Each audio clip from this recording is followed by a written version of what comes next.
is Off the Podium, the number one Olympics podcast in the world, coming to you for the latest newscast episode. So pumped and excited to bring you all the latest news in the world of the Olympics and start our preview series in the lead up to Milano-Cortina 2026. And what a man to do it with. We are welcoming back to the show the one and the only Mr. Patrick Riley. Patrick, welcome back to Off the Podium. Hey, I'm happy to be here. Still waiting for my residual check to roll in now that there's an award named after me on the show. There is an award named after you on the show. What's the award name? Refresh my memory. It's been a year, so maybe you forgot. But at the end of Paris, I can't remember what happened last week. Yeah, you're gonna have to refresh my memory. At the end of Paris, was it the athlete of the year? Or there's some award around the athlete of the year that was called the Lucky Riley something. Colin was the one who designated it because of the Australians winning whenever I was in the stadium. Right. Okay. No, I do. I vaguely remember that. Yes. Yeah. I was also thinking that maybe I'd named something after you because of your generous gift of giving me a closing ceremony ticket. So maybe you need to have like two things named after you or something like that. I mean, I didn't want to give you the tickets if it makes it any better.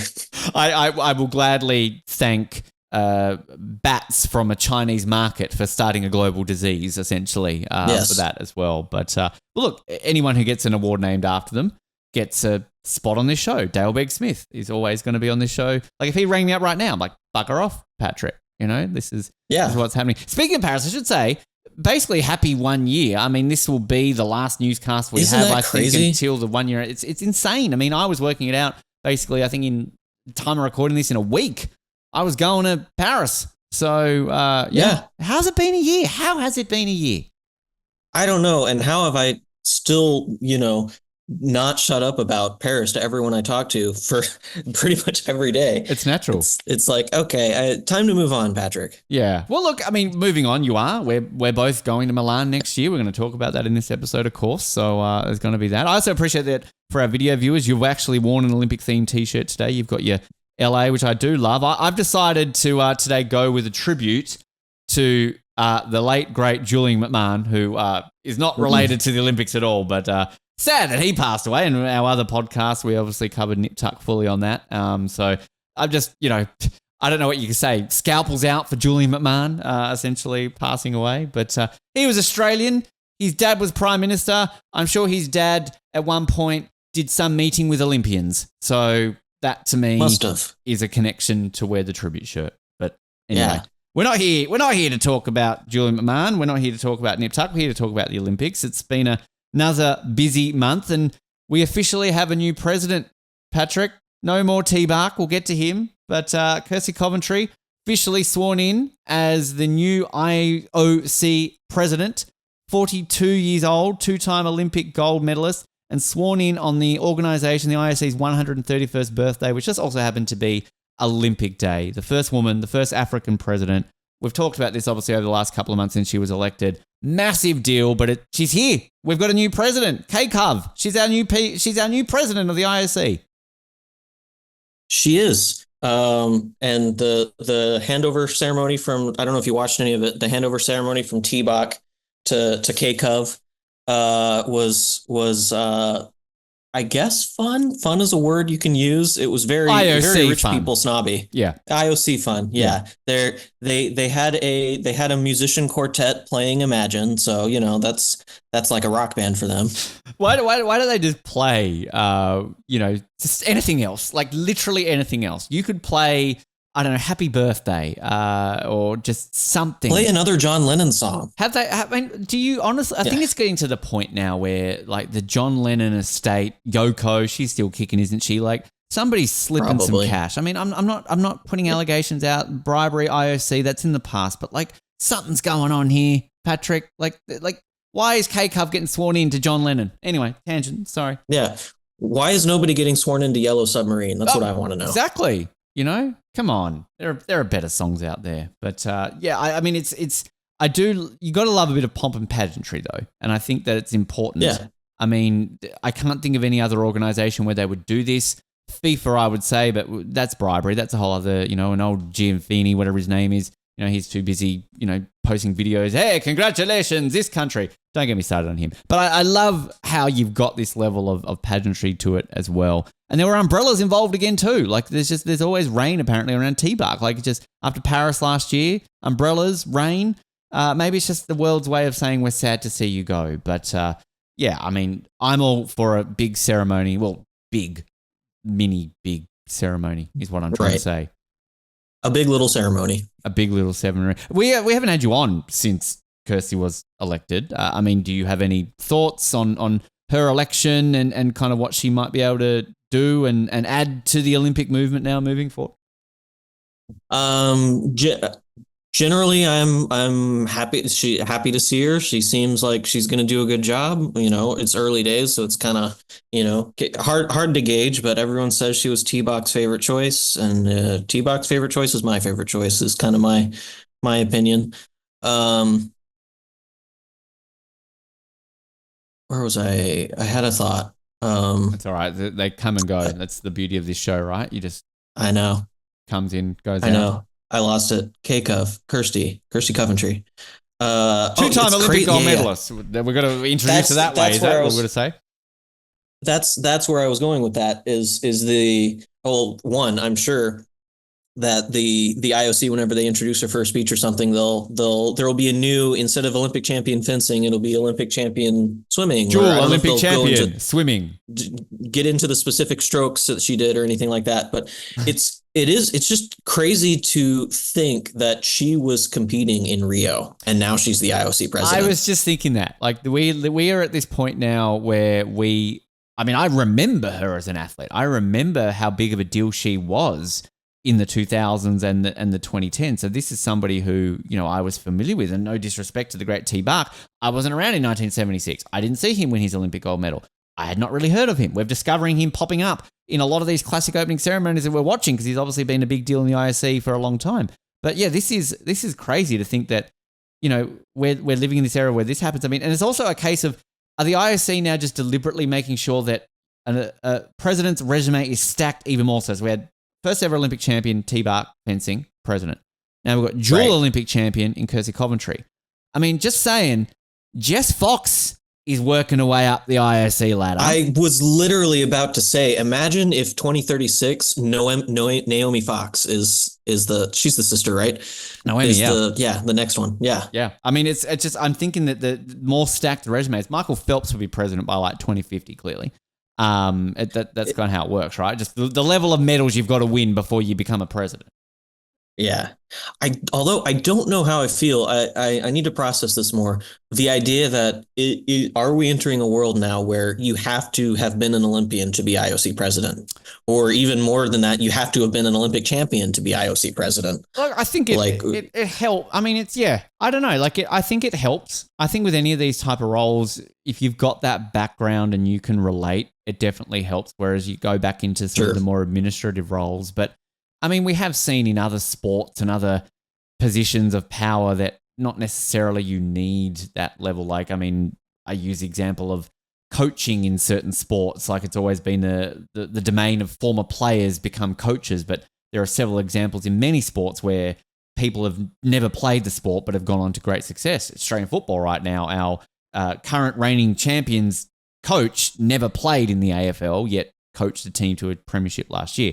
So yeah, I don't know. I think it helps. I definitely think it helps. My biggest thing with Kirsty is I think just in the modern climate, I think in the day and age we live in and how, particularly with the IOC, is so strong in pushing equality and bringing into line gender-based quotas and things along those lines and moving it forward.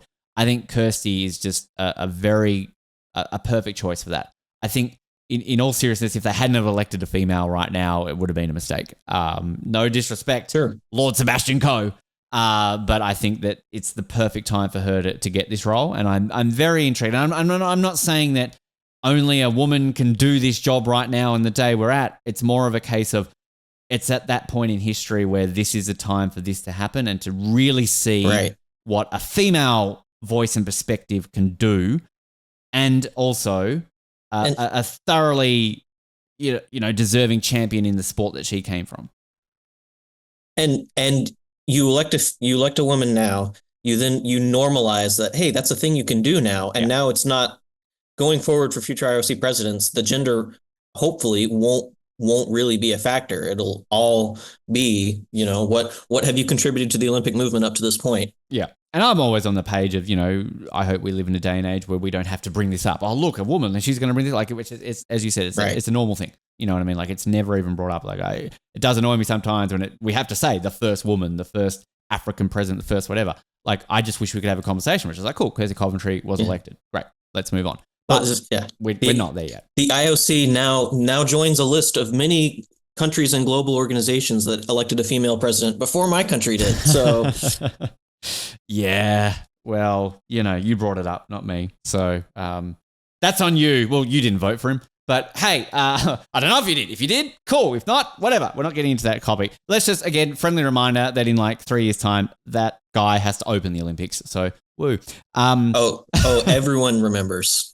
It's getting closer. It's getting closer to that. Obviously, with Kirsty in control, no more T-Mark. He's officially not the president.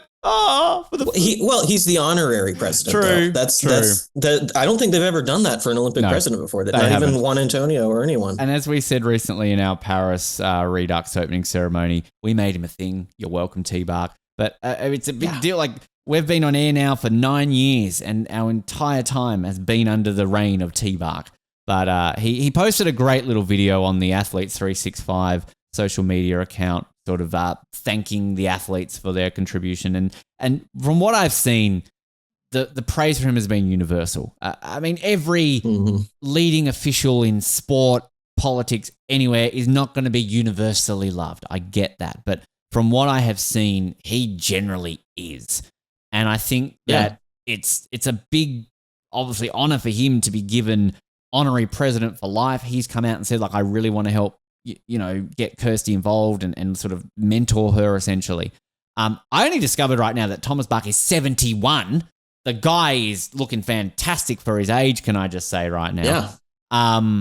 But it's a great honor for him to have that, but I can't not deny, Patrick, I'm sad. No more T-Bach. No disrespect, K-Cov, but no more T-Bach. We both got to be at his last ever Olympics that he ever presided over. I even got a picture of him on my phone camera when I saw him getting up from his seat and walking away. And I was like, what? Sitting 3 rows behind T-Bach. And I didn't know it until the end of the event. I sat in, it was the third row technically, because important people sit in the front row at a press conference for the IOC. I was in like the second or third row of a press conference. I breathed the same air as him. So, yeah. Yeah. It's just, I don't know where else we can add tributes to the man. A statue, I think, Thomas Bach statue, not just one, multiple. I think everywhere you go, there should just be a Thomas Bach statue. Right up next to the Pierre de Coubertin statue. There's one in Atlanta in Centennial Park. There's a de Coubertin statue. So put a T-Bach one up next to that. I think that every time you think of fencing, you have to pause and pay respect to Olympic champion fencing, Thomas Bach. I think every time a fly lands on a lectern in Tokyo, there should be like a moment to reflect on Thomas Bach. Every time somebody holds an umbrella in Paris near the Eiffel Tower, a moment to reflect on Thomas Bach. I mean, the list could go on, Patrick. The honours that need to be bestowed on this man. Should Olympic gold medals be renamed Barkies? I know we've technically got a Barkie on this show, but I'm just saying right now, let's retire that from off the podium. And every time you are not an Olympic champion, you are a Barkie champion in the Olympics if you win a gold medal. Maybe there should be an award also for Olympians who come in last place and just the worst performer, and we'll name that shoot, I lost the guy's the American IOC president. His name. Avery Bunbridge. Yeah. Call it the shit Brundage. award. But that's disrespectful. We don't want Ray Gun winning the Avery Bunbridge Award. Like, that's unfair. Like, come on, no. I say call it the Ray Gun Award. It's a bit of like, think cult to it. Technically, I don't think Ray Gun came in last place. I think true. There was someone one was DQ'd. disqualified. You're right. Actually, good point. Thanks for that pickup. And again, that's not disrespecting Ray Gun. We love Ray Gun. She's a friend of the show. It's more of, I think that if you get last in the Olympics, you're not necessarily the worst. There's always, some. But I like your thinking of where we can go for an Avery Award. Maybe Yeah. that's the drug cheat award because we don't like them. Not saying Yes. Avery was a drug cheat. He just cheated in other ways. So anyway, Yeah. But Thomas Bach, what a man, and just What a guy. I just lost my words, and he's not our president anymore. Patrick, sad, but anyway, whatever. Rest in peace, Thomas. Don't say that. Don't say that. Don't want him to die. No. Just have a good night's sleep. We actually like. It's just tonight only. Tomorrow you have a shit sleep. Whatever. I mean, he's given that we lost Jacques Rogge recently and Juan Antonio. He's excellent. He's gone. He's the only living former IOC president now. Old It's Diva. crazy. Yeah. That is sad, isn't it? Anyway, obviously we're here to talk about Olympic news. Other Olympic news, Ben. This is a newscast. The exciting one that I wanted to just touch on with you, particularly because it fits in your part of the world more so than my part of the world. The NHL, the NHLPA, and international officials have gotten the stamp out, they've gotten the paper, and they've gone, boom, 100% NHL players are playing at the 2026 Olympics. Now, this isn't really news. This is kind of similar to a month ago when I sort of said, hey, the opening ceremony venues have been confirmed for LA. We already knew that. But this has all been rubber stamped. We got very close in Beijing for this happening, and then it got removed at the last minute. But for the first time since 2014, the best players on the planet in the sport of ice hockey will be at the Olympics. Patrick, I'm excited. Yeah, and it's interesting that you say this is more my part of the world than your part of the world, because it's almost I think our level of attention to this news topic is almost flipped, where I'm in the part of the world where people follow hockey, but I don't. You're the hockey Stars person did of the two all of right. us. You should be on board with the Dallas Stars, right? Come on. Yeah, I see. I didn't even realize the Stars was our hockey team. You know, I'm just like, I know we have the Stars, the Mavericks. I don't know which one is hockey. But so that context there, I found it interesting because when you told me this was going to be a news item, I'm just like, I didn't realize. I knew they had taken a break. I didn't realize they've been gone for so long. 2014. Yeah, and it's because we have 4-year Olympic cycles, that amounts to like it's been 12 years now since we've had NHL. It's a massive deal because you've got some legendary players who have never ever played in the Olympics. So I mean, I look at Connor McDavid, arguably the best player in the NHL right now. He's on track to be up there with Gretzky as one of the all-time, if not the all-time greatest player of all time. And he has never played in an Olympic Games because his peak has basically come at the last 2 cycles. And I'm a Flames and a Ducks fan. As a Flames fan, I have to hate the Edmonton Oilers. He is the Edmonton Oilers' #1 player, so it brings me nothing but joy to see him in tears losing the last 2 Stanley Cup finals. That aside, when he puts on the maple leaf, I'm all on board for him. When he got the golden goal beating you guys in the Four Nations earlier this year, mate, amazing, fantastic. No disrespect to the US. But if he's not playing for Edmonton, you can. I want to cheer for him. So this is great to see that. We're going to have Sidney Crosby, who is going to be able to come out and have a retirement basically. I mean, he's not retiring yet, but he's going to have another chat at an Olympic gold. He's already won 2. Famous obviously won in 2010. Again, beating the US in golden goal. Shh, we're not bringing that up again. But like, it's epic to see these players get an opportunity. But on the American side of things, you know, you've got like Austin Matthews who can finally play in the Olympics. You know, people like that who deserve to play for their country. And I have often said in this show, I think the Olympics should be the best of the best in the world. We're well and truly moved past this debate about professionalism versus amateurs. And also, selfishly, Patrick Riley, I have tickets to multiple ice hockey games. And based on the schedule, which I'll touch on in just a moment as well, I get to see these players in the flesh. So I'm pumped and excited and I'm ready to go. Where do you stand on sort of like this whole level of like, should we be having the best of the best? Like MLB, for example, should they be allowing their players to play in baseball in 2028? Things like that. Because there's still a bit of a debate around this. And obviously a lot of these big sporting bodies who have a lot of money invested in these players often don't like seeing their players, particularly in the NHL, where has to cause a break in their season for a couple of weeks. Sure, but and I'm generally in favor of it, and I think the old debate from the old days was whether we should allow them in because they're professionals, and we don't want to have professionals in this game of amateurs, and that debate is just completely settled. I think everyone agrees. Like, who cares? We just want the best players in the Olympics. Yeah. the whole thing about interrupting schedules and all that, like I also kind of tend to side with the Olympic movement in any situation like this, and just like the Olympics are the biggest sporting event in the world, and these national leagues, especially for American kind of homegrown sports, baseball, basketball, kind of sort of hockey, uh, their core fan base is kind of here in North America and not necessarily in other parts of the world, and having attention paid to NHL players only will do good things for the NHL world on a worldwide scale. It'll introduce interest from Europe, from Australia, from Asia, and possibly, if maybe there's a world one day where we'll have NHL leagues in all these other continents, and we'll have to rename it from the NHL because it just won't make any damn sense anymore. Yeah, you'll still be the world champions, right? That's generally, although I will say the NHL is generally, I think, one of the few sports in which they do not declare themselves. They're the Stanley Cup champions, not the world. That's how prestigious the Stanley Cup is versus the other trophies. So yeah.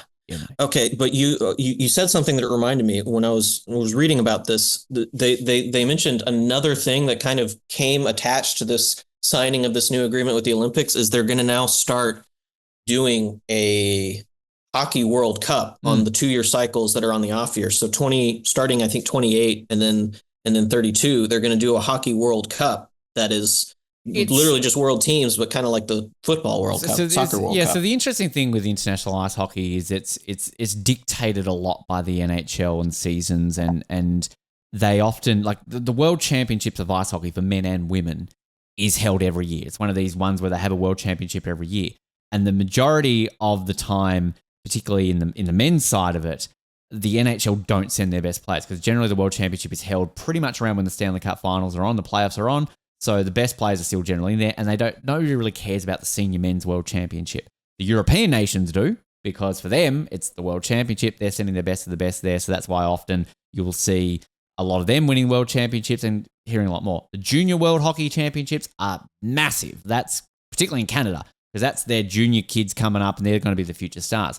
The World Cup of Hockey is a thing. It has happened in the past. It used to be a 4-year cycle, but it's sort of been revived and died over these. I think the last one was like 2015, 2016, if I'm not mistaken. But I think kind of what they're doing is there's always a bit of battling between the NHL and the International Ice Hockey Federation about usage of players and scheduling. They're trying to do it a little bit more so there's a more consistent tournament, because I think what we saw with the Four Nations face-off earlier this year and how huge that turned out to be, and that was only involving 4 countries, of course. That was the first time we had seen the best of the best from NHL players battle it out with their nation's colours for a long time. So, yeah, I think it's a great thing moving forward for ice hockey, because it's not as simple as FIFA and here's a World Cup. For the women's it is. The Women's World Championship is obviously massive every year. And USA, congratulations, you won that earlier this year. Generally, it's always going to be between USA and Canada and that, but women's hockey is growing. But, yeah, I think adding a World Cup as well is great, because we like to see the best of the best play. We like to, again, back to my point about Connor McDavid.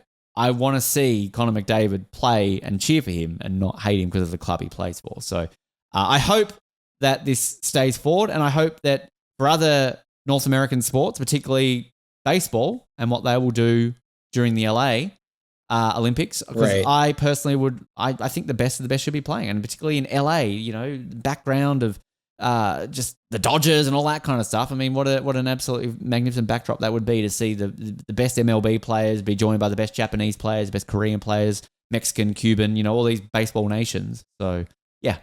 And with hockey, I think it's a unique situation where, in other sports, like you look at NBA, like basketball, like who's going to win the gold medal in basketball? America. Because we have the NBA, but it's not really like that for the NHL. In fact, I noticed since it was 98, Nagano 98, when the NHL started, USA has never won gold since NHL started playing in the Olympics in any of the silver ones twice. They participated in. Yeah, and it's silver twice. Even like Canada, that took them until 2002. So the very first Olympics, of course, didn't win.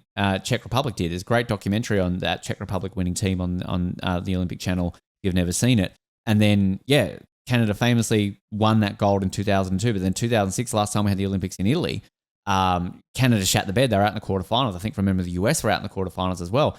Sweden won that gold medal. And then Finland won the last gold. I mean, that was obviously no NHL players. So if you take out the 2018 and 2022 Olympics, only half of those, just over half of those Olympics have been won by a North American nation when you would assume the NHL nation. So Sweden and Czech Republic winning gold in the NHL era is a big deal because, as you said, never discount European nations because European nations and the leagues over in Europe are very well stacked. As much as NHL is the most prestigious and highest form of ice hockey on the planet, the European nations are still incredibly stacked and can similar in a way to what we have seen recently in Olympic basketball, in the fact that France all of a sudden are a real challenger. Argentina, they were competitive. Spain, these countries are really putting it up to these nations. And I would honestly say that ice hockey, you've got more of a chance of one of these nations knocking off. Clearly, we've seen it happen, a North American nation than you will see in basketball.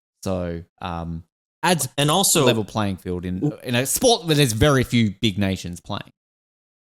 And, worth mentioning, I assume Russia's out of the picture. Russia out for this time around. We touched on that last month, and sadly, that means that the great Alex Ovechkin will not get a final Olympics, because we've seen in the last two Olympics that at least, an Olympics athlete from Russia or an international Russian committee, whatever they're called, have still been able to compete. But no, they're not even going to be afforded that, possibility this time, which, it's a shame for Ovechkin, because I think Alex Ovechkin is the only Russian person, thing, anything on the planet that universally is still liked in this current climate. You can't not like Ovi.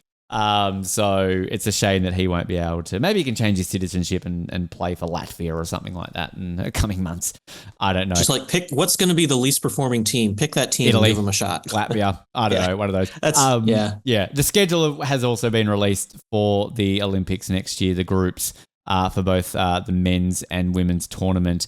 As we always see in the women's side of things, USA and Canada will be in the same group. So get your box office and your popcorn ready for 10th of February, Canada, USA. That means one of them is going to be knocked out. Potentially. I mean, it's not going to happen. They'll meet in the final. One of them will. It just happens. That's how it works. Whoever they're in a group with will be knocked out. It'll just be those two. Basically. So Group A for the women's, we've got Canada, USA, Finland, Czechia, and Switzerland. Very stacked group, that one. Group B, Germany, Sweden, Japan, Italy, and France. In the men's draw, Canada will be in Group A with Czechia, Switzerland, France. Group B, Finland, reigning champions, Sweden, Slovakia, and Italy. US is in Group C with Germany, Latvia, and Denmark. And I'm very pumped, Patrick, that with the schedule release, I get to see both USA and Canada in men's and women's. It's worked out very well with my scheduling. So very excited. Did you get any tickets for ice hockey at all, or on the to-do list maybe?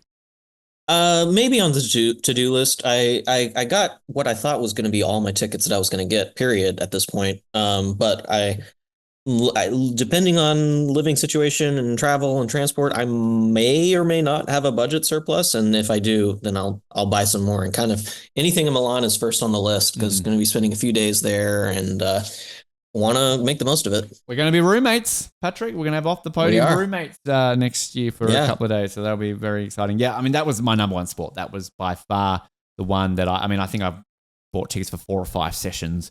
So that to me was just the dream, ice hockey at the Olympics. And it's worked out well that I've been able to get to see some of the best teams there. So excited for that one. 2036 Olympics, another city is basically officially thrown its hat. We talked about Germany officially confirming. India, it's sort of a worst kept secret. India have always shown interest in it. But I'm going to butcher this. Sorry, Indian listeners. Ahmedabad has officially been named as their city, and they've had meetings with the IOC essentially to put their name forward and say that they are interested in this one. And 2036 obviously is the next available slot for that. As I've said multiple times with these cities bidding, I'm all for it. I think that it would be great to see an Olympics in a country that we've never seen it before. I think it's great that we can go to these countries, which maybe a lot of people, will question it. But it's the most populous country in the world, India. It's a country that we've often talked about has so underperformed at the Olympics based on their population and where you expect them to be. And I think this will do nothing but great things for them. There were issues back in 2010 when New Delhi had the Commonwealth Games. I get that. But at the end of the day, they put on a pretty good Commonwealth Games, and it's often talked about as one of the more memorable ones. Maybe arguably the last great Commonwealth Games. So yeah, I'm all for this. And this would be the first new country since Brazil to host the Olympics, wouldn't it? If they were to win. So I guess every country since Brazil is a repeat country, winter and summer. Yeah, it would be. So yeah, I'm for this. I think this is great that India are finally officially confirming their bidding for the Olympics, Patrick.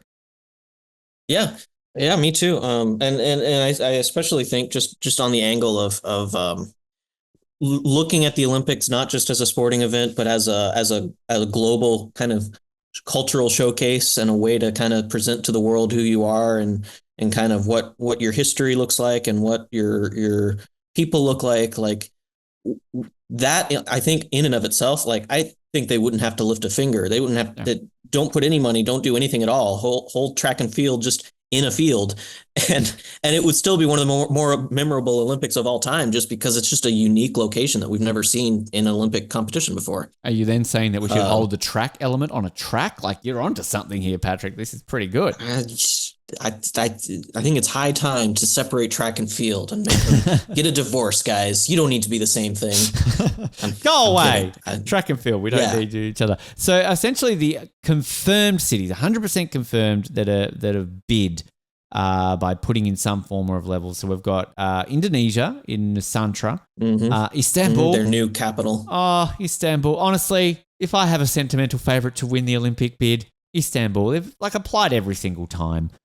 Basically, and Medabed. Although this list I'm looking at here doesn't mention Germany, which we know they've all but confirmed. I guess they probably just haven't confirmed the city or whether it's going to be a regional bid. And Santiago, Chile, I love saying that name, Santiago, have also officially put their name out there as well. So, look, it's one of these ones where you're kind of assuming it's going to be Saudi Arabia, but I also I don't know, but they're not really as much in the mix, though, at least not at the moment. I think, once the money starts flowing in a little bit more, they will be, don't worry. Right. But I think, to me, the only thing I'll say that maybe works against India is that Australia having the Olympics in 2032, I mean, I know we're Oceania, but still we're also considered Asia in many, FIFA, we're Asia. Whether or not that is a detriment around the region and maybe they want to spread it out. But having said that, obviously we did see 3 Asian Olympics in a row in Pyeongchang, Tokyo, and Beijing. So, that not necessarily isn't a detriment. At that point, it would have been 12 years since Europe hosted an Olympics. And I don't know if the IOC likes to go that long without Europe hosting an Olympics, of course. So I mean, if an African city puts in a big enough bid, I would be pro-Africa, as I've often said. I'd love the only habitable continent never to have hosted an Olympics before. So, do you have a preference? Do you have a sentimental favorite at all that you'd like to see of those, or just another city that you can think of that has potentially been talked about as a 2036 bid? I don't think I have a favorite at this point. Like you mentioned Istanbul, I would kind of like to see that as well. Selfishly, just because I always try to learn a language of a host city before, or at least I've started doing that since Paris. So learn it's not Australian. You got 7 years. Yeah. Well, I'm gonna have to figure that one out. You're gonna have to tell me a good language to learn for Australia. Maybe an Aboriginal language, or I don't know. No Australians. There's too many of them. There's way too many of them. The only phrase you need to know here, which will get you maybe far, I don't know, is learn the meaning of "I didn't come here to fuck spiders," and you will be completely fine. Okay, yeah. I mean, honestly, I'll just say that in English. Just say it. I didn't come here to fuck spiders. You'll be right. There you go. But yeah, we'll see how it all plays out. So yeah. Yeah, where I was really going with that is just it'd be cool to learn Turkish. So if I'm going to pick a preference, it would just be based on that. And let's be honest, we already see the newspaper headlines when Istanbul are crowned the 2036 Olympic host city. Turkish delight! Istanbul finally wins Olympics. Come on. Sells itself. It's one of those obvious ones, But we'll see how that plays. Obviously, we've still got 11 years to go before those Olympics, but given this whole process around bidding cities, we could wake up tomorrow and we've got a host city for the next 20 Olympics. We never know. Well, and also one of the things that KCOV has kind of announced as one of the first things she's doing, one of her first orders of business as new president, is she's established a committee I can't remember how she described it exactly, but basically to like put a pause on any future bids, including 2036 and onward, and including kind of 2038, which is sort of looking like Switzerland, but maybe not.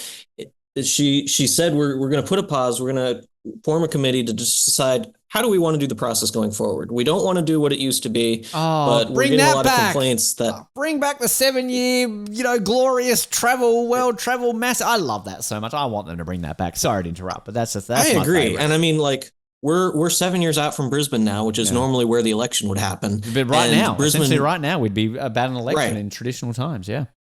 Yeah, exactly. And Brisbane, I just watched a couple days ago. We'll talk about them maybe a little bit. We're going to talk about it in just a moment. Yeah. They basically have now come out with their plan for the Olympics and at the 7-year point. So it's like, we're really like 7 years seems to be the golden number. They had a 4-year head start and that's the whole thing. But yeah, it's interesting to think that if this was just things that remained how they always were, we'd basically be about now. And this is a weird thing growing up as an Olympic geek.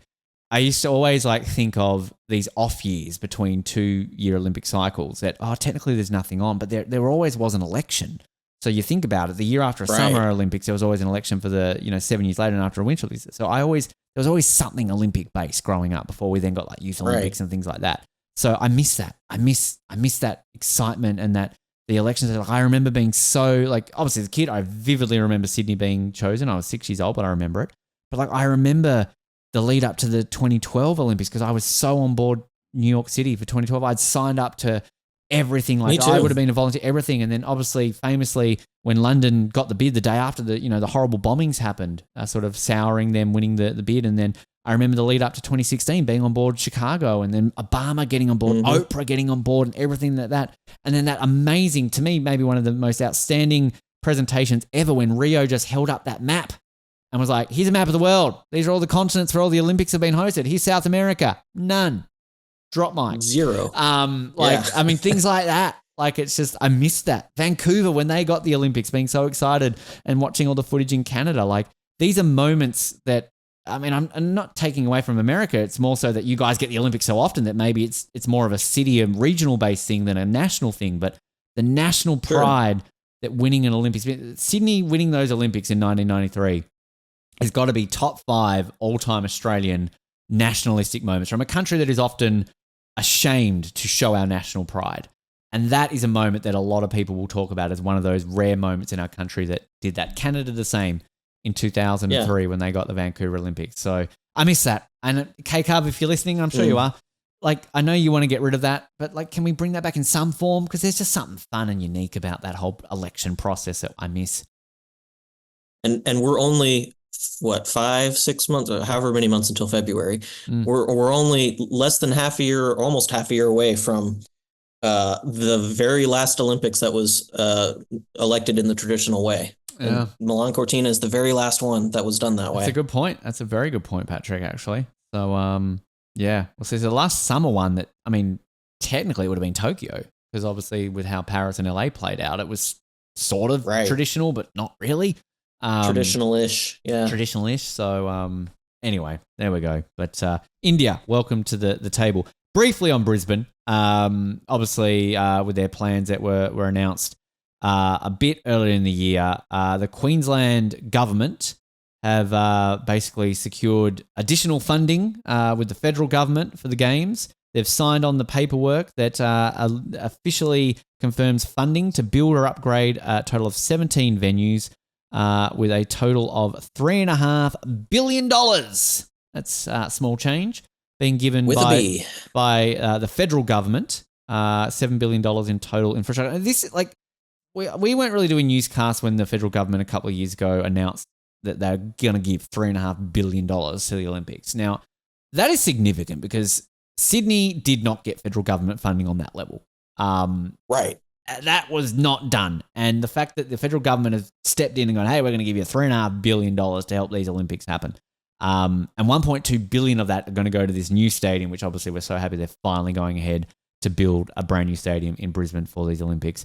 But yeah, it's just, again, paperwork stuff similar to the NHL thing at the end of the day. There's not really a whole lot to talk about on this, but still a significant step moving forward with the Brisbane Olympics. You and I were talking a little bit off air in regards to our plans for Milan and how it's going to be tricky to navigate with the spread of it. Obviously, we're going to see that a little bit with some of the more Winter Olympic ones, and to an extent in LA, I guess, if you want to go watch whitewater rafting or softball, you're going to go to bloody Oklahoma, so that's quite a fair distance away. Right. But with Brisbane, of course, with this plan in terms of the venue spread, we are getting some events at the very north of the state, and Queensland is massive. Yeah. Queensland is giant. You can basically drive from one end of the state to the other in more than a day and still not be through the state, so it's huge. Larger than most European countries. It is. Sure. It's giant. I think, and don't quote me on this, might be bigger than Texas, but I could be wrong on that one. Probably.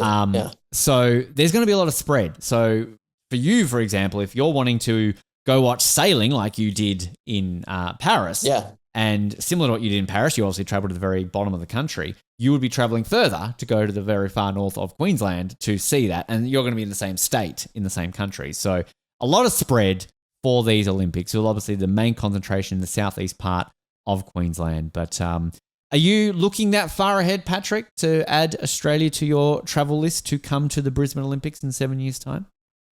I'm hopeful. I mean, you know, who can ever predict where they're going to be in life in 7 years? I'm hoping I'm going to be in a place in life where I can just keep going to the Olympics forever and just make that a thing. Could become an Olympian. That could help. I fantasized about it over the years, but every year I just get the number of sports where that's possible gets fewer and fewer every year. E-gaming, mate. E-gaming. Come on. Yeah. The one interesting thing I kind of realized a couple of weeks ago, and this kind of maybe makes me want to make sure I'm in Brisbane even more so, is right smack in between the Olympics and the Paralympics of Brisbane is going to be my 40th birthday. Hey. And I feel like you have to go big for 40. That's where you do it. Maybe go do both. Go to the Olympics and the Paralympics, and in between take a trip down to Sydney and Melbourne and just get all the Olympic spots out of the way. Go to Melbourne first and, just add Sydney at the end. That's a great way to celebrate it. I definitely would agree with that. I'll let you know how my 40th goes in a couple of years to give you any tips on how depressing the day actually is. But hey, Brisbane, long trip, absolutely. Why not? Yeah. So, and Brisbane's a beautiful city. You can spend plenty of time there. You'll be able to catch some of our local sports. You'll be in the middle of Australian football and rugby season then, so you'll be able to see all the beauty of it. And it's a Winter Olympics too, technically, for us. So, winter for Australia. So very, very excited for that.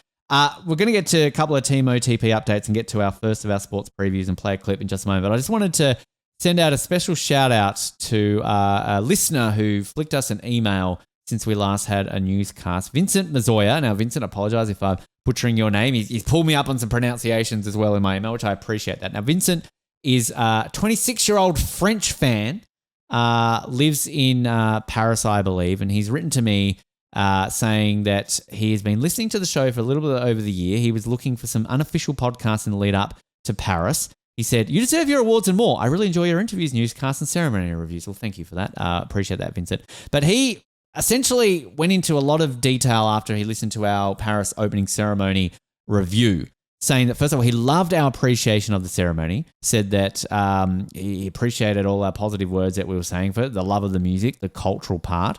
He even said he appreciates our fuck you to the critics in the so-called Last Supper scene. He said, "When I've heard so much criticism from international sources, it feels great to discover genuine appreciation, especially from a foreigner." And he goes into detail about the soundtrack. Now, you and I are obviously massive fans of the soundtrack. I still listen to it almost every day. Me too. And we did the Redux recently, it set me listening to it again and just tears to my eyes. So it just brings you back to those moments from 12 months ago. So I'm going to read this part out here from Vincent. He says, about the soundtrack, the moment you said there was one music that made you emotional every time at the beginning of the episode, I just knew it was Higher, which obviously if people remember, that's the horse sequence coming along the river. On that note, Victor Laman, now he's pulled me up on my pronunciation. He said the composer whose name we pronounce as Laman, like a man. Thank you for that, Vincent. He did a concert recently in Paris, the week that he sent this email, at the Grand Rex, which is a big cinema concert venue in the center of Paris, holding more than 2,500 people. He had a ticket and he went to it. And he said that many people at this concert were dressed in 2024 clothing, regalia. He said he had a turquoise T-shirt on. Some people had hats and everything on that line. He said even a few volunteers came to the event in their uniform, and essentially everybody lining up for this event was like, where did you go? What events did you see? Where did you work at? And he said that the concert itself was mainly compositions from the games, with a few of Victor Lemann's previous compositions. Full orchestra, choir, electronic band, and he said that the room was absolutely sold out, cheered when Parade and Higher were played, and he finished even with Supernature. He sent me a clip of it, which I will forward to you, and it's insane to hear the crowd reaction to it. Just absolutely incredible. I really appreciate you sending this to me, Vincent. Thank you so much, because I love seeing it, and I love hearing that reaction, because I think hearing what you're saying about us as foreigners giving that vibe, for you to be able to come to me as a Parisian and give me that vibe of the mood on that, it takes me back to, as an Australian, remembering the vibe of Sydney. And I'm not even a Sydney sider, but just from a national perspective. And I love hearing that from people in that city, because often as foreigners, we only hear the criticisms. We're only hearing our media talk about. Patrick, you'd have the same with the Americans talking about Paris and everything. To me, it's about the locals. It's what do the locals feel? I spoke to many locals in Paris on their thoughts on the Olympics, and it was always mixed. But for the most part, the vibe was generally positive on the ground there. So to hear that makes me feel very happy, Vincent, and I'm very jealous that you got to see Victor in concert. And Victor, if you're listening, come to Australia, come to the US. I'd love to see you live. But I'm sure that takes you back too, Patrick, because obviously I know you're a big soundtrack fanboy as well. Oh yeah, yeah. I sometimes fantasize about what if I became rich and famous and became like the next Steven Spielberg or something. Like I would absolutely. The first thing I would do is call up Victor Lemann and be like, all right, you're my John Williams. You're doing you're scoring everything. Like what I have so many thoughts on that, but let me just say to Vincent, like, great email. And I'm always, I'll go on Reddit and just anonymously talk to people and like, kind of like humble brag, like, haha, I was at the Olympics. But I always try to, like, if I see a French person on there talking about the Olympics, I always want to reply and just be like, you guys did such a great freaking job with the Olympics. Like, you don't even understand. It literally, like, even right now talking about it, I'm not even just saying this to try and sound wanky. I'm getting goosebumps. I'm getting emotional just thinking about it. And like, I jokes aside, I've been very, mean to the French over the years on this show. I had personal gripes, and that was a thing. But like, I can't imagine a better place, and I'm sure you feel the same, to go to your first Olympics and experience that. Right. And to experience a country that has reputations, but in such a different light. And I never forget that conversation I had. It was the last day I was in Paris. I got my Olympic ring tattoo, and the tattoo artist, we had the great conversation, and I just was getting his vibe about the Olympics. And one of the things he said to me, because he's like, oh, what do you think of French people? What do you think of Parisians? And I'm like, oh, so hospitable. You're so lovely. It's been so nice. And he literally like shut me down. He's like, we're not like this. Like we live up to our stereotypes. We're rude. We don't like foreigners. We do all this sort of stuff. He's like, but like, this is what the Olympics do. This is what we're like.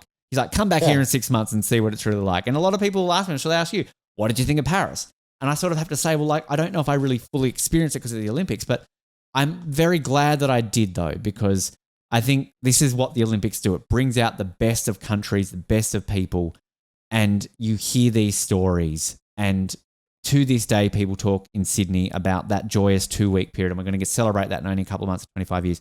We've heard people from Atlanta talk about that experience in the US last time you had that. When I was in Salt Lake, it never goes away. So this is what it's about. London too is one of those. London, 100%. Rio, like all these places. It's Athens. Athens is one of these glorious games that there's nothing but negativity. But the athletes on the show talk about how that's one of their favorite Olympics they've been to, is just how the Greeks were and everything about that. So if there's a selling point for all this negativity around Olympic Games, and people are saying it's nothing but white elephants and negativity and blowout budgets and everything, speak to people like Vincent. Speak to the people on the ground who, be it 12 months after Paris, 25 years after Sydney, 40 odd years after LA in 84. Like, I mean, people are talking about it still. And that chokes me up a little bit to just think about that, how that does. Because that's what the Olympics are about. That's why we're doing this podcast, Patrick. Yeah. It's why we're fans. It's why we get so this obsessed with it. Yeah. It's really maybe the only thing in human history that brings the world together in the way it does. I think that whether you're a sports fan or not, 2 weeks every 2 years, you come together in some form to talk about something. So Anyway, appreciate that, Vincent. If anybody else has any feedback or wants to get in contact with us, BennetOffThePodiumPod.com is the best place. It does go directly to me, but we all can read it. Well, I don't know if you can. We'll talk about that after. Point is, we read them and we appreciate it. And by all means, glad that you're enjoying the show, Vincent, as well. Before we get into our sports preview, just a couple of things to touch on. We generally do a team OTP update with how our guests are doing on the world stage. I've just got a brief one for you today. Jess Fox, I mean, I could sit here for the next hour and talk about her achievements. She's always winning. She's always doing well. But since we last came on air, she's won a bunch of medals in several World Cups. I think she's won about the last 3 C1 gold medals in the World Cup. She took out the individual kayak cross recently in Prague, as well as the K1 gold there. So just dominating. The woman cannot stop winning. So congratulations to Jess there. And we've also talked recently about Matt Denny, who's in such strong form in discus. He picked up a bronze medal recently in the Diamond League in Stockholm and doing quite well in some hot form there as well. Apologies to all of our many other athletes and guests on this show who have also competed, and I haven't written down your results. There are a lot of you, and I promise to do better in that category moving forward when we get to other future newscasts. Another one that I'll touch on, former guest who is coming back on this show this week. Our next episode is airing, of course, this Friday. We had a bonus episode. If you haven't heard that, special episode we had on the weekend, teasing a future episode. Lee Diffie talking about the Prefontaine Classic, which was held on the weekend. The time we're recording this, we've got a full interview with him, so listen to that one. Off the back of our Rowdy Gaines interview as well. What a July 4 that was. So glad to air that one. This week, David Morris, Australian aerial skier. We had him back on the show before Pyeongchang. He was one of our first ever guests, like 2017-ish from memory. I'd interviewed him many, many moons ago on a breakfast show I did in Hobart after he won his silver medal in Sochi. Great, great guy. One of my favorite guests I've ever interviewed. And we finally were able to get him back on. He's long retired. He's been retired for about 6-7 years now. Went into judging, went into coaching. But if people remember the furor that came after Pyeongchang, when he was robbed of a spot in the super final of that event, the men's aerials, after essentially he landed his jump pretty good. And then his main competitor, a guy with the nickname of Jay-Z, Chinese athlete, I believe he went from memory, went on to win the silver or the bronze in that event.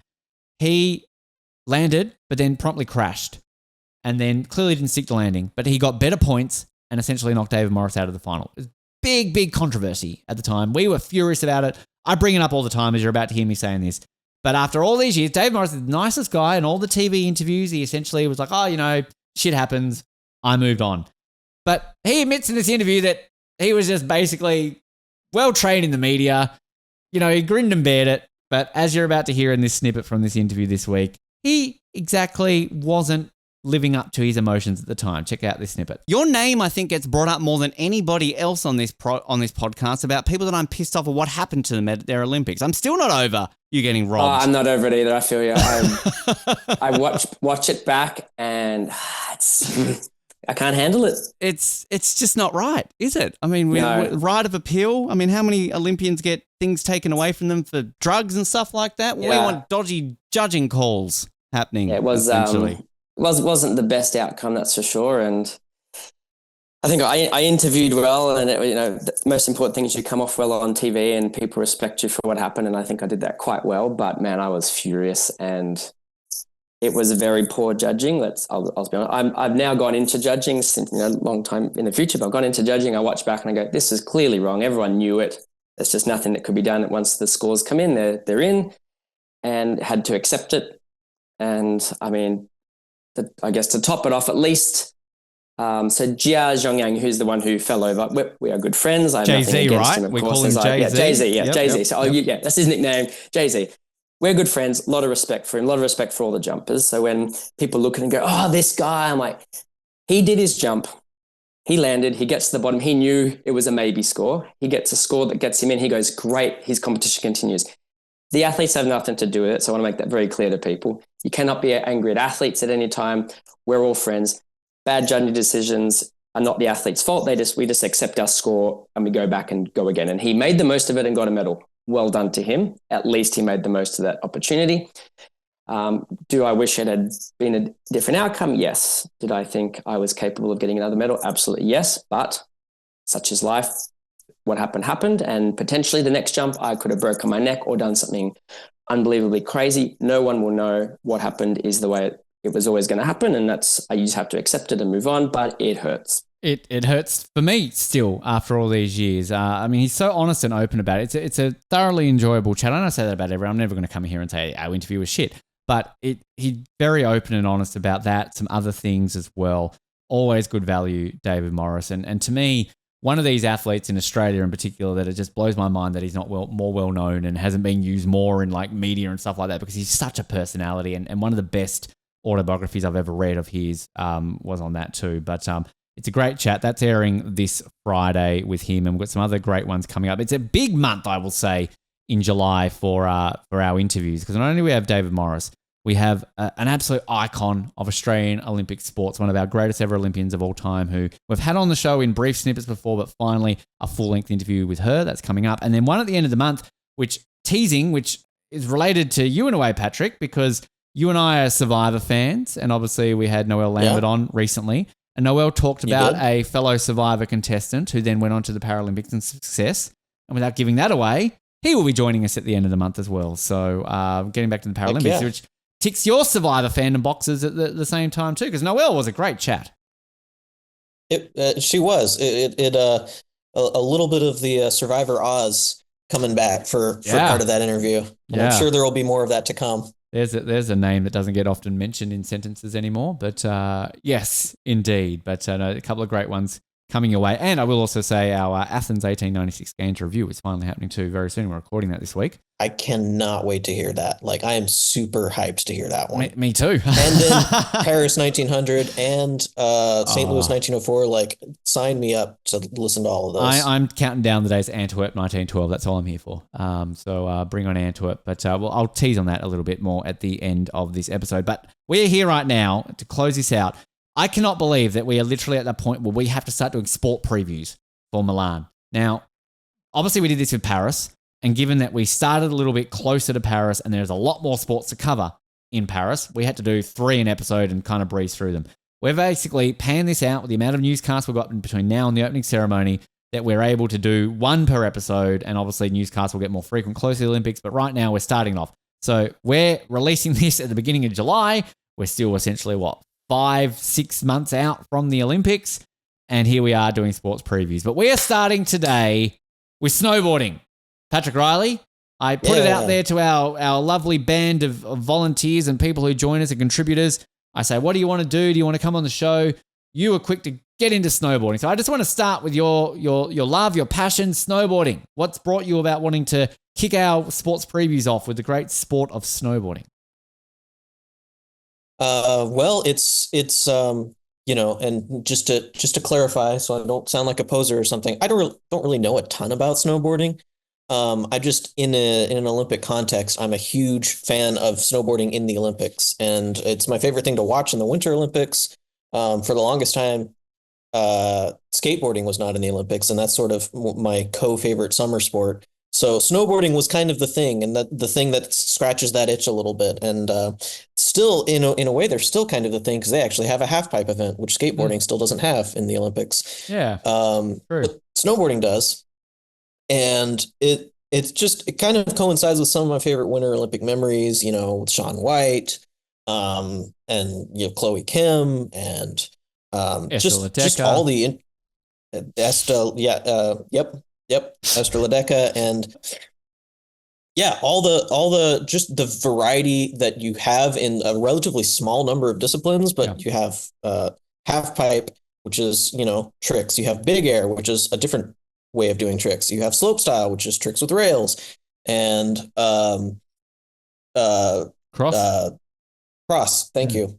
Which I love a good race, and then parallel giant slalom too, which is just kind of like longer cross. Maybe that's don't come at me, snowboarding fans. Maybe that's the wrong way to put that. Don't rip into S's event. Come on now, Yeah, no, absolutely not. It's the thing that's fascinating to me about it is that we're now. Going into these Olympics, it'll be 28 years since the sport debuted. I'm of an age where I remember the big deal about it debuting back in Nagano. Obviously, it was curling and snowboarding back in '98. But then skeleton came in 2002. But of those three sports that we saw introduced, snowboarding was the only one brought in that had never been a demonstration sport or a previous medal sport.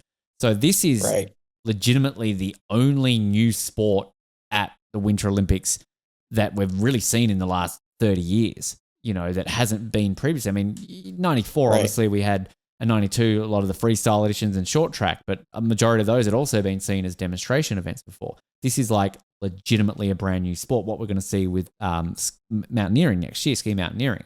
So, but it then blows my mind that we are at a point now in history where this is just part of the Olympics, isn't it? This is no longer just a new sport. This is it's not a traditional sport, but like it's as part of the Winter Olympics as downhill skiing, essentially. You can't really imagine the Winter Olympics without snowboarding anymore. Absolutely not. Even though it's so relatively new. Yeah, you're exactly right. Basically a brand new sport. It's, within our lifetime, essentially, that it's grown to big. And you look at the medal events. I mean, back in 98, we only had 4 medals, and now we have 11 medal events in snowboarding. So the program for Milano-Cortina is the same as it was for Beijing. So we'll have 11 medal events. We have men's and women's parallel giant slalom, snowboard cross, half pipe, slopestyle, big air, and then we have a mixed team snowboard cross event. Now the venues, I guess, well, the venues or the territories. How do we describe this? Because you're going to these, aren't you? For these events. Maybe. I hope so. I have tickets, but we'll see. You'll see if you can make it. So it's in the Livigno area, territory. Which is neither Milan nor Cortina. It's a completely different third area that just as I've doesn't go into the established name. when I was trying to work out if I get tickets to go see Esther in her event, it's almost like halfway between the pair, isn't it? Like it's kind of like a little bit multiple hours away from both Milan and Cortina. So it is a tricky place to get to. So yeah, I'm with you whether or not I add it to my my repertoire or not. Before we go over sort of the history and the medals and everything along those lines, there'll be 238 athletes in snowboarding, so 119 men, 119 women. There will be a total of 26 quota spots available for each country, 13 men and 13 women, although the maximum number of athletes from the same NOC in any event is 4 per gender. So as we've often seen and we've talked about, this comes down to countries kind of having to weigh up their options where their chances are. So, for example, the US might have the 10 best half-pipe athletes in both men and women, but you can only send 4 of those. And yet you might say, well, we want to spread this out and send 4 in snowboard cross. So where do we remove it? This is where some countries will have a challenge. Australia, not going to be one of them. We're pretty much going to be able to send our athletes because no disrespect, we might have 26 athletes to send, but I don't think we're going to have 26 athletes to send. But obviously, certain countries, it's going to be a little bit one there. So the quotas in each of the events, so we've got 32 athletes per gender in parallel giant slalom, 32 in cross, 25 in half pipe, 30 athletes per gender in slope style. And it basically will have the qualification process, which I think get confirmed by February. So as we get with a lot of these winter events, it comes down to a mixture of points, quotas, all of these kind of things along those lines as well. Before I get to the history and some of the athletes to watch at, you pretty much answered this question for me, Patrick. Half pipe, is that your favorite? I mean, what is your favorite of the snowboarding events? That is a kind of a hard one to answer, to be honest, because I really love them all for different reasons. I think half pipe is the one that if you say snowboarding in the Olympics, I think half pipe is the image that conjures up first, because that's the one with Shaun White. And for me, kind of snowboarding at the Olympics kind of runs parallel with, Shaun White's there too. I didn't watch snowboarding in the 98 Olympics. I was 5, so I didn't really even know what it was. Yeah, it was just a Canadian who got stoned and got his gold medal taken off and got it back. That's just a story of Nagano. And Salt Lake, I only remember watching bobsled. So really, for me, my memory of snowboarding at the Olympics is Shaun White and then other people. And this is going to be, Milan is going to be the first one without him as an athlete in it. So it's going to be, we're turning the pages, and this is going to be a really interesting new era for the Olympics version of the sport. It's also the first time since 2010 that we have a consistent, the same events from the previous one, if that makes sense. So, right. slalom and half pipe have been in every version, although it was, I think, normal slalom. No, sorry. It was giant slalom, not parallel giant slalom in 98. And then they switched it to parallel giant slalom in 2002. And then we had the one-off, was it 2014, when it was just parallel slalom, and then they've never had that since.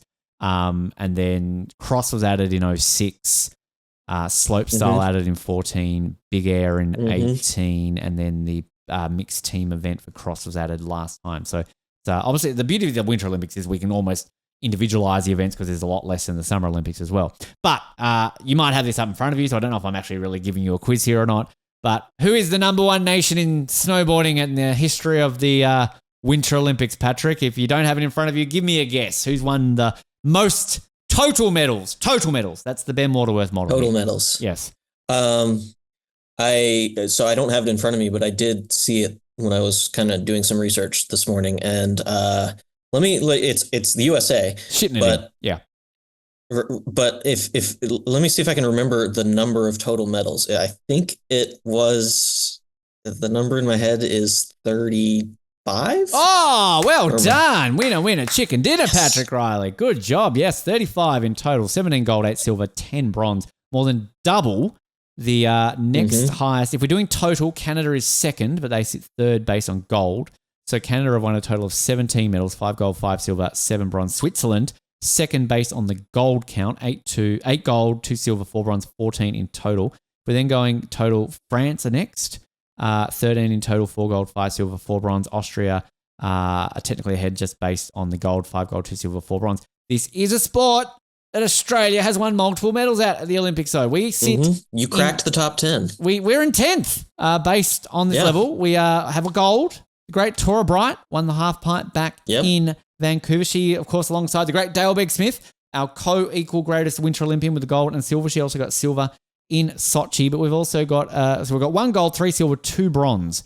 Australia has. So we've done pretty okay when it comes to snowboarding in the Olympics ourselves. And Canada, of course, as I just touched on there, technically second overall, but third when it comes to the gold medal count. Recent form, so America, the US. Do Americans get offended when you call it Americans? I know some Americans are like, oh, it's not America, it's the US. Does it bother you, or you don't care? I don't know if anybody cares. I don't know where you're hearing this. Some people are like, America's the region, the US is the country. Anyway. Okay. I've heard that, but it doesn't bother me. Yeah, we just call it America. So you were equal top of the medal tally in Beijing, 3 gold, 1 silver, alongside Austria. So obviously Lindsay Jacobellis famously got her breakthrough gold medal in the cross. That was one of the best events of the Olympics to see after what happened to her in Turin. She, of course, then teamed up with Nick Baumgartner, another great story there in the cross to take the gold in that event. And the other gold medal you won, of course, Chloe Kim. How can we forget Chloe winning the half pipe? Your silver medal came from Julia Marino in the slope style.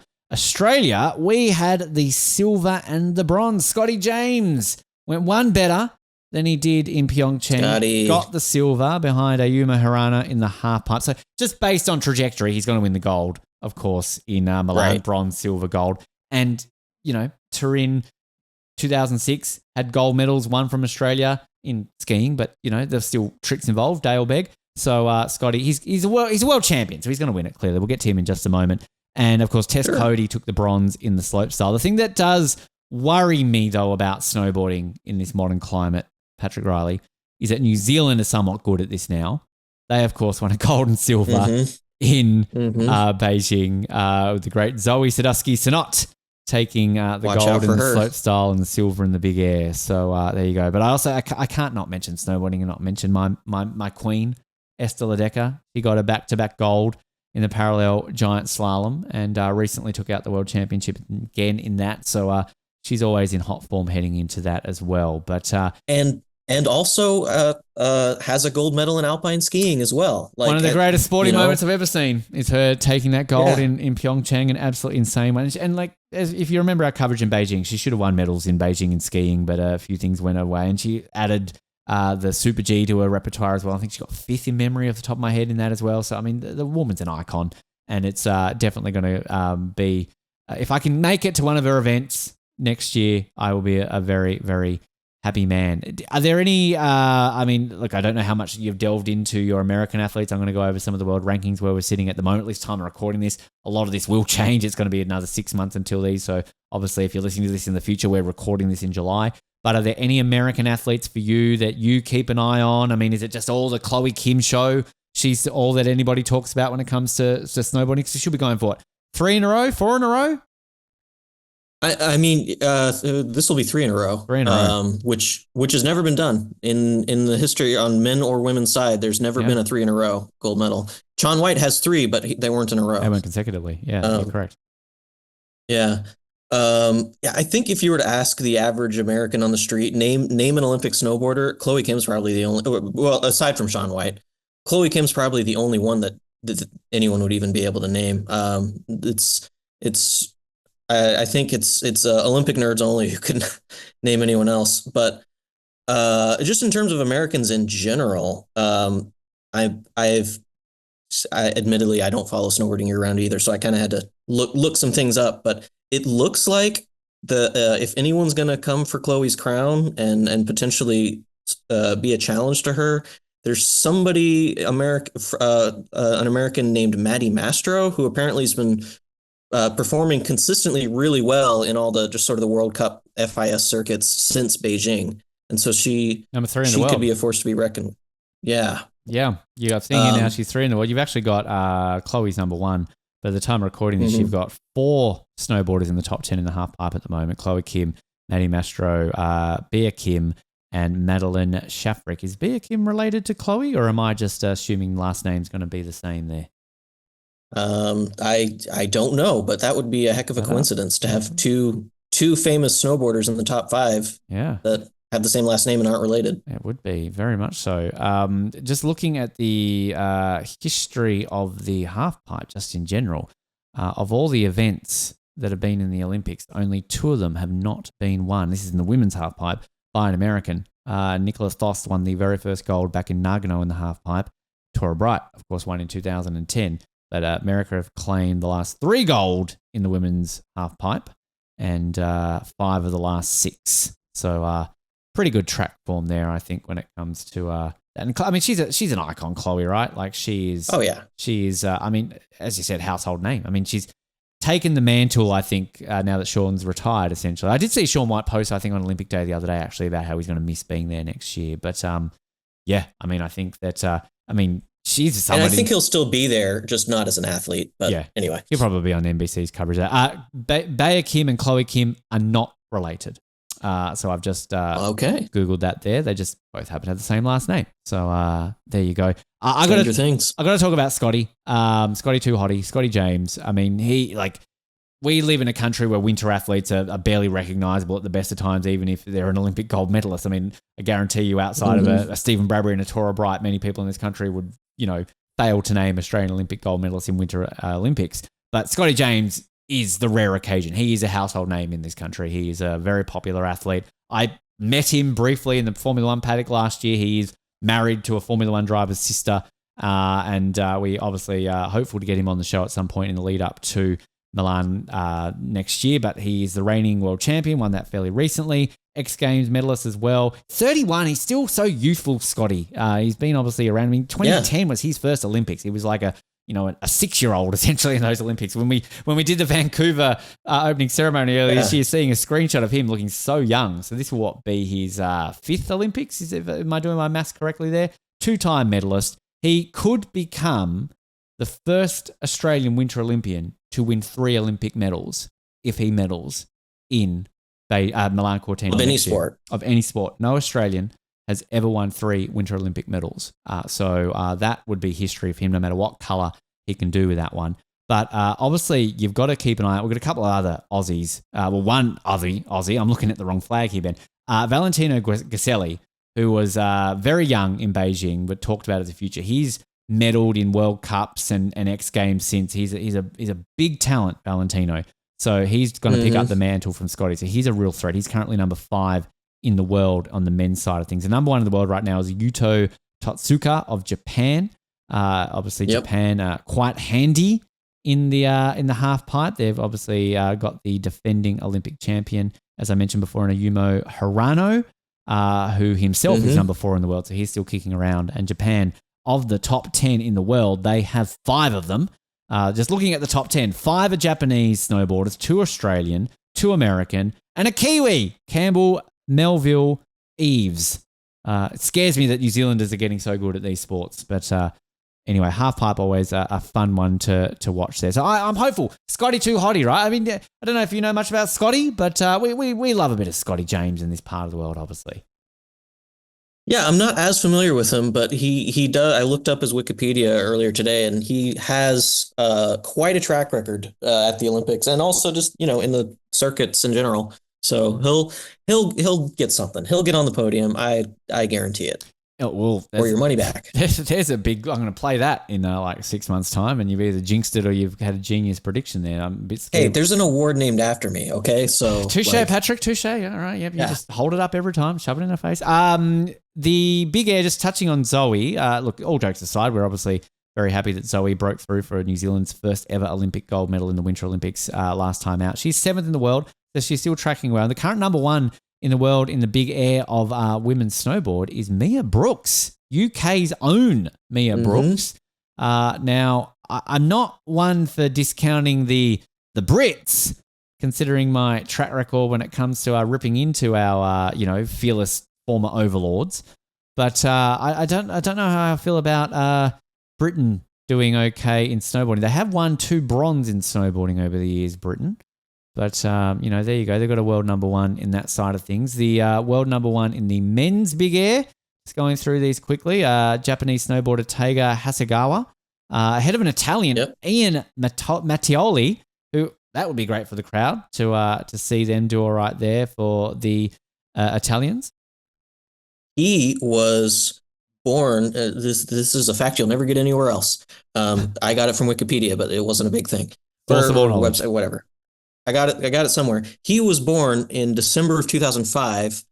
So about a month and a half before the last Italian Olympics. He was born into Italian Olympic greatness, and now I think at on his home soil, this is going to be his time to shine. He's going to win it then. Just saying right now, that guarantees victory for him. So I love these facts. Wikipedia is useful, right? That's what we need it for. I feel like I'm ignoring Canada a little bit here. I apologize, Colin, and to our Canadian arm of it. I did actually want to mention Max Perot and his gold medal that he did win back in Beijing, because that was one of the ones that I know that Colin very happy about in the slope style, and Canada obviously went gold and bronze in that event in the men's slope style, and Max Perot obviously a very famous win there for that. Current number 1 in the world in the men's slope style is a Canadian, Liam Brealey. Apologies again if I'm butchering his name. He's leading the points list again at the time of recording this. This can of course change, and will probably change by the time if you're listening to this closer to the Olympics.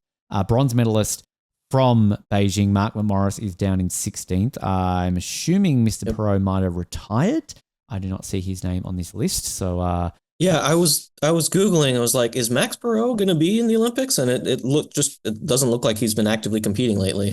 Maybe he's hung up the board there. You got an American in 2nd in the world rankings right now in the snowboard slope style, Red Gerard, and another Canadian, Cameron Spalding. So North Americans are looking good in that one. On the female side of things, in the women's slope style, Zoe Sadowski-Synot is the number 1 in the world in an event that she obviously loves. Mia Brooks is 3rd in that one, and our bronze medalist from Australia, Tess Cody from Beijing, is currently 8th, so she's still in the top 10 in the world. We've got a couple of Japanese boarders in there, some Austrians, Germans, and a Dutch snowboarder, Melissa Pepperkamp, is in 11th. Don't often talk about the Dutch when it comes to snowboarding, so good to see there. I had to dig a little bit, though, for the cross and the parallel slalom. They don't necessarily make that easy to find the rankings of that one, because I was trying to find where Esther was, where my queen was ranked in the world at the time of us recording this. She's down in 18th at the moment. Obviously, when I say at the moment, the off season. We're recording this in the off season, right? But the number 1 current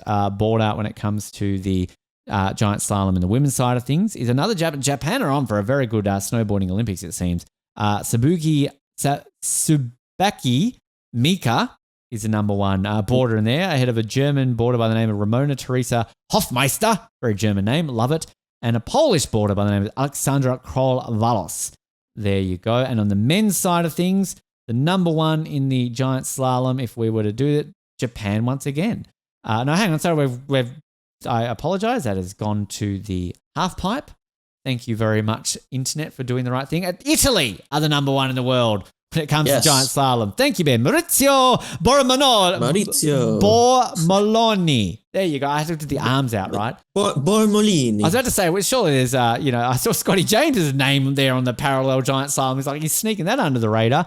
Ahead of Andreas Tromega of Austria and Benjamin Karl going that side of things.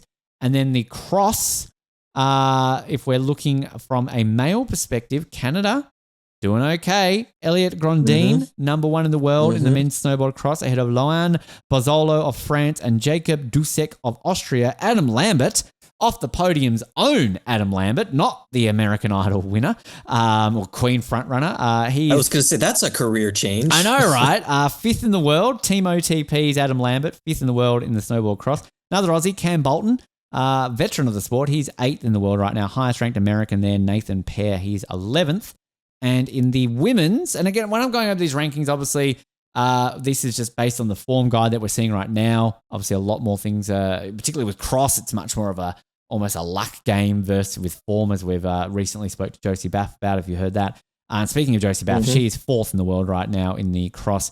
Leah Castor, number one in the world for France. Another Aussie, Mia Clift, is eighth in that one. Highest ranked Canadian, I can see here, Marietta Odine is 11th on that list. Audria McManaman is 13th. Highest ranked American, Brianna Schoner-Busch, 15th in that one there. I love it. Can I say cross? Love the cross. It's both skiing and snowboarding.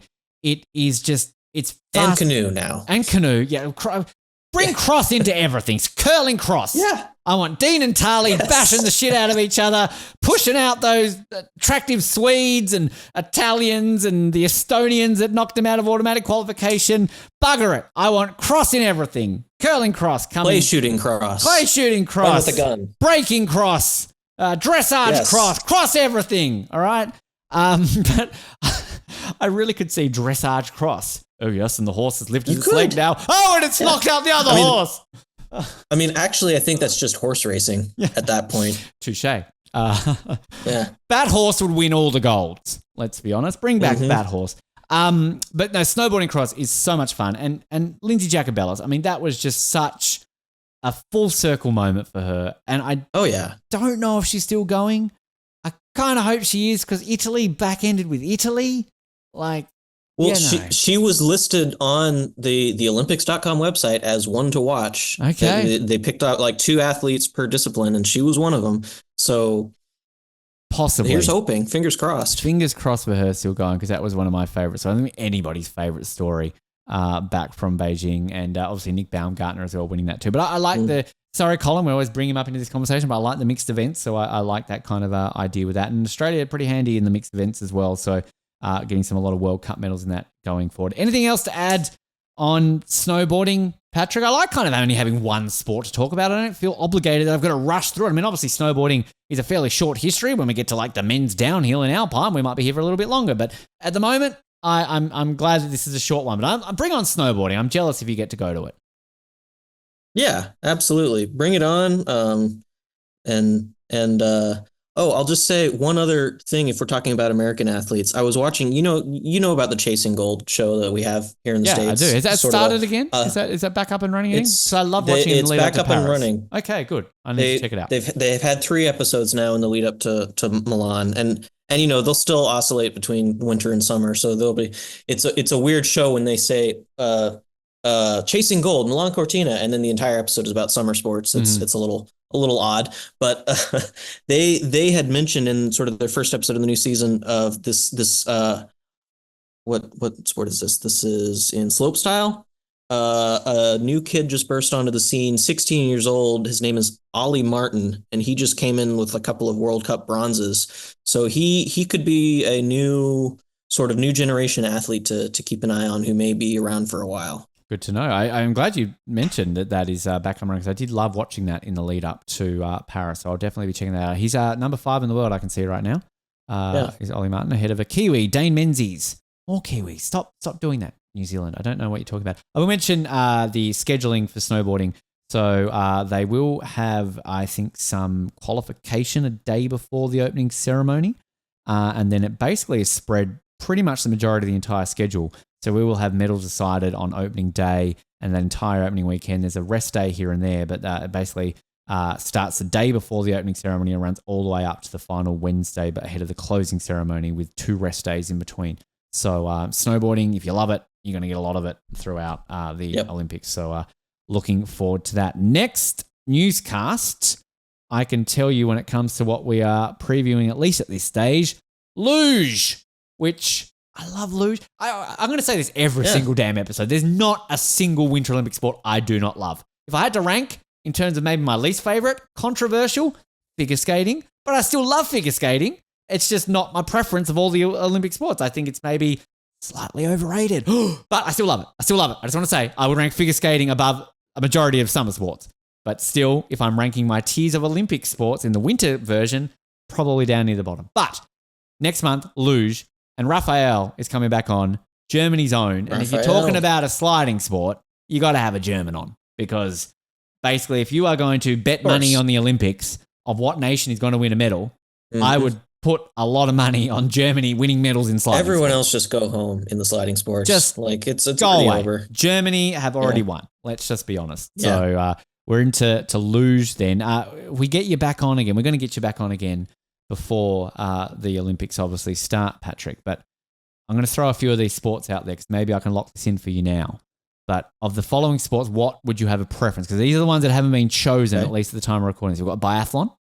We've got still orphans, okay. Bobsleigh, cross-country skiing, curling. Ice hockey hasn't been chosen, but I feel we need to save that for Colin. Nordic combined, save that for me. I'll just do that by myself. Short track, skeleton, or ski jumping. Do you have a preference of those ones that haven't been chosen yet?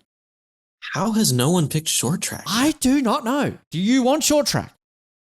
I mean, I was like really weighing out all those options, and you said short track. I'm like, yeah, I'll do short track. I'll add you. Well, we'll talk about confirming a time, but yeah, no, I think there was a few of those in the Summer Olympics. It kind of blew my mind that it took a while for them to be chosen, because people listening, watching, don't know how we do this. Essentially, I throw it open to the floor. I'm like, hey, who do you want at what sport? And as we said, Patrick chose snowboarding. He was first off the rank. So we've got a few sort of scheduled down the line.